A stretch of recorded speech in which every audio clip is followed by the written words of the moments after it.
All right, Bennies and Johnnies, welcome to the first episode of the Theology on Tap inspired podcast, Theo on Tape, where we look to have conversations about the most relevant topics in practicing our faith in the real world.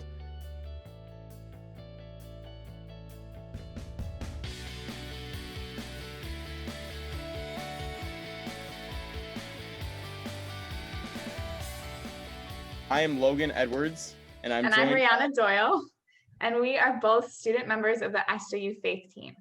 We're so glad you've tuned in, and today we have an awesome conversation planned with moral theologian Father Nickolas Becker, OSB, on voting with your moral conscience.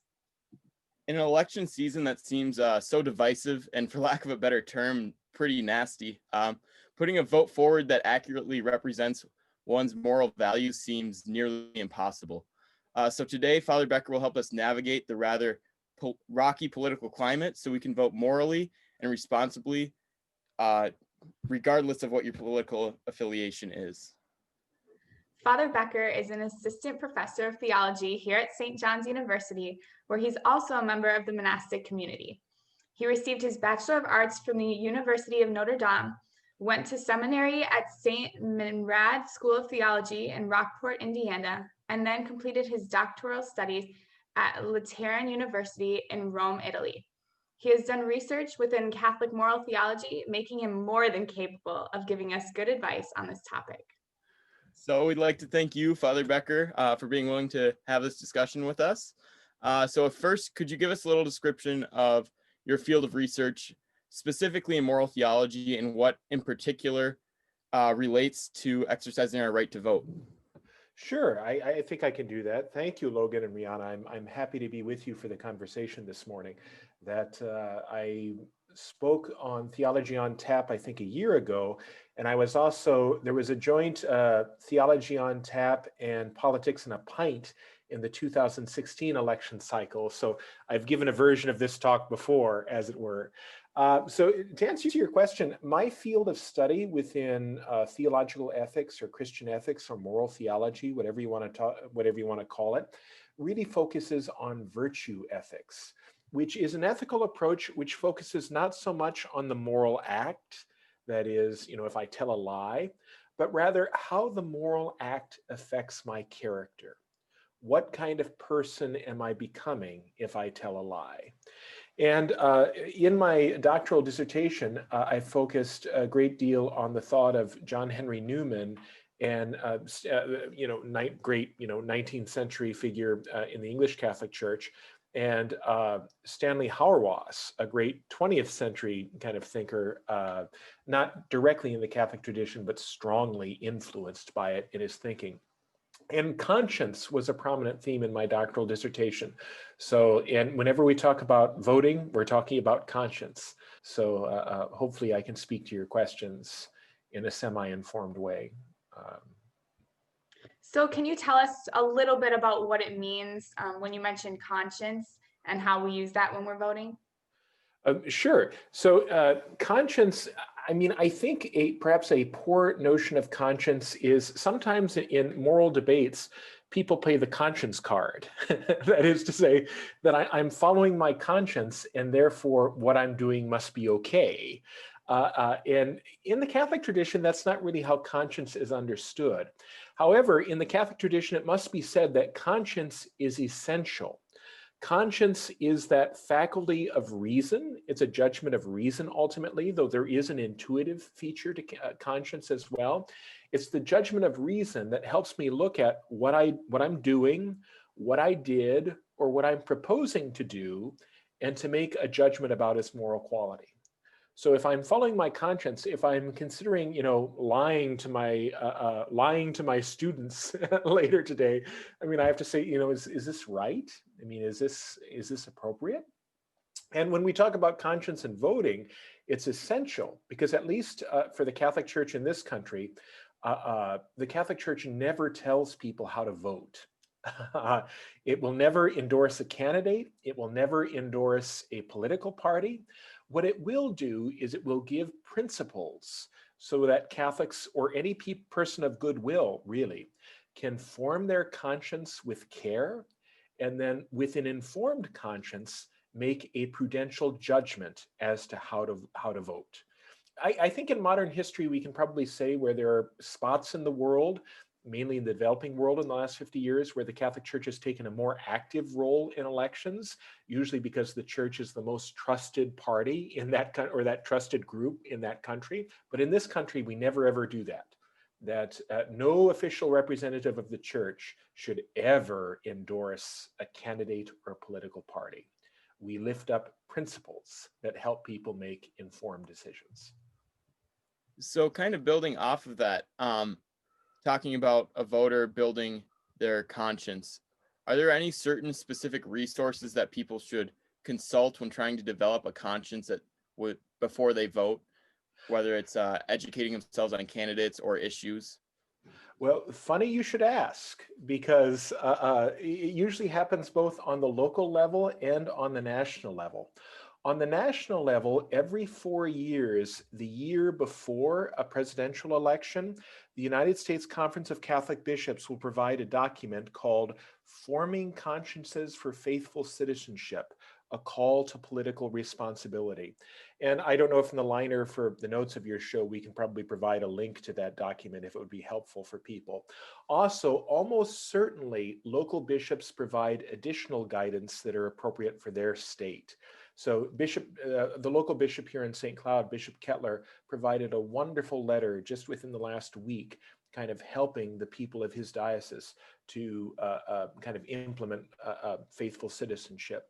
And it really, if you look at faithful citizenship, even a brief summary, it lifts up some of the key values that Catholics and all people of goodwill should have in mind as they approach the ballot box.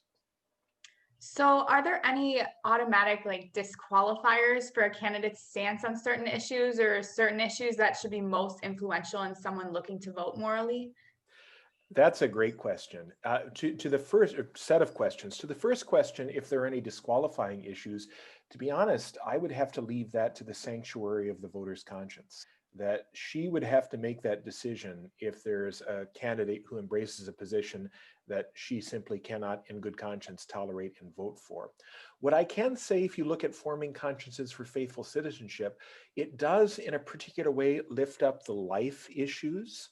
And among the life issues, it does rather understandably give a certain preeminence to the issue of abortion, simply because if you do not secure the right to life, you can't really talk about any other rights. However, having said that, abortion is not the only life issue. That we're in the middle of a global pandemic. Healthcare is certainly a critical issue. We've seen just in the last 6 months, America's original sin rear its ugly head yet again. Racism is certainly a life issue. The federal government has started to execute people again. The death penalty is certainly a life issue. And we have the perennial life issues, care for the poor, care for the immigrant. Abortion does take a certain preeminence among the life issues, but it is far from the only life issue. So if somebody's looking to, they want to act morally with all they have, are they obligated to vote if they don't think a certain candidate fits all of their moral qualifications? Like, is it okay to just sit out for a certain election cycle, or are we obligated to vote? So I would say that there's a moral obligation to participate in the political process. And I would say that, I'm uncomfortable with the phrase there's a moral obligation to vote. And the reason why I'm uncomfortable is normally I would say yes. But for example, let's say we're in a global pandemic right now. And let's say you're in a state where mail-in voting is not really a realistic possibility, and you're at high risk for the virus. I'm not necessarily going to say you're morally obliged to stand in line somewhere or you're quarantined or isolated. I'm not necessarily going to say that you're in a position where you're morally obligated to vote. I would say no political party, at least in the United States, to be honest with you, I don't think there's a comfortable home for the Catholic voter, because each party platform takes positions that the Catholic Church would have strong objections to. So voting always has to be a prudential judgment. What I would say to the person who asked the question you did, that, look, I would like to vote none of the above, so I'd just like not to participate. Well, I would say a couple things. First of all, that it's not just the presidency you're voting for. that if you can't vote for either candidate, leave that space blank or write someone in who you are comfortable voting for. But there are all sorts of down ballot candidates and initiatives. So I would really encourage someone who asked the question you did, that even if you're not comfortable with either major candidate, I don't think that excuses you from voting. If you've got great concerns for your safety, I think you can probably make an argument for dispensation from voting there. But normally you are obliged to vote. So one final question today. How do you feel called to continue your work in this strange time? And how would you call on CSB SJU students? So let me answer the second part first, because I'm so glad that in your introduction to the podcast, you mentioned what a mean, nasty political season we're in for various reasons. In addition to forming consciences for faithful citizenship, the US bishops have an initiative they started in the last year or 18 months called Civilize It.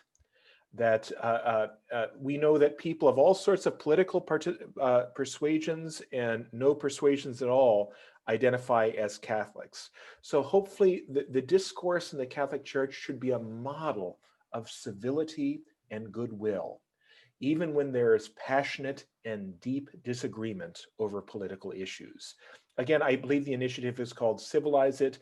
I encourage you to Google that, and I think there's a pledge of civility on that website to do that, that make sure that your political discourse, and do have political discourse, politics in Catholic social teaching is a noble vocation. Get involved in the political process, but just be models of civility. So I would lift that up to our students as something to be aware of. I guess to come back to your first question, how do I feel called to continue my work? I would say a couple things. I mean, just in my teaching, I have to say I've been so impressed by the monastic value that's used as the good zeal of our students. Students seem to intuitively understand, most of them at least in a teaching format, that we're operating kind of an extraordinary time. So, I mean, I've seen students, the goodwill and the good zeal from our students has been really impressive. How do I feel called to continue? We need to make it through this as well as we can. We need to make it work.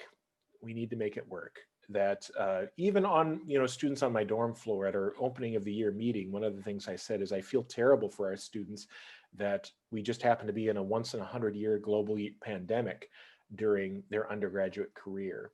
I mean, we have stuff to, and that's just us, with the people. This says nothing about the people who are deeply ill or people who are out of work or have really been affected by this directly. But we have to acknowledge to our students that there's real loss in their lives that this is happening. So we need to look out for each other. I'm deeply concerned about the students who are feeling isolated and alone because of what social distancing requires. We need to make sure that no one is forgotten, and we need to make sure that we get through this, that we make it work. It's very practical, but I think it's the best thing we can do right now. We're going to have years to reflect on what this period in world history meant and how it changed every aspect of our culture. But right now, let's just look after each other, especially the most vulnerable, and let's make it through. Awesome. Thank you so much, Father Becker, for taking time and talking with us. We'll get those resources from you and send them in the description below. So be sure to click on those and inform your conscience if you want before we get to Election Day. So these are going to be critical discernments that we have to go through in order to make a well-informed vote. So thank you so much, Father Becker, for your guidance to our students and to our community. You're very welcome. Vote thoughtfully, everybody. Thanks to all who tuned in to our first Theology on Tape conversation. We're excited for many more just like it. So keep following SJU Faith on Instagram and Facebook for more information on new episodes headed your way soon. Bye.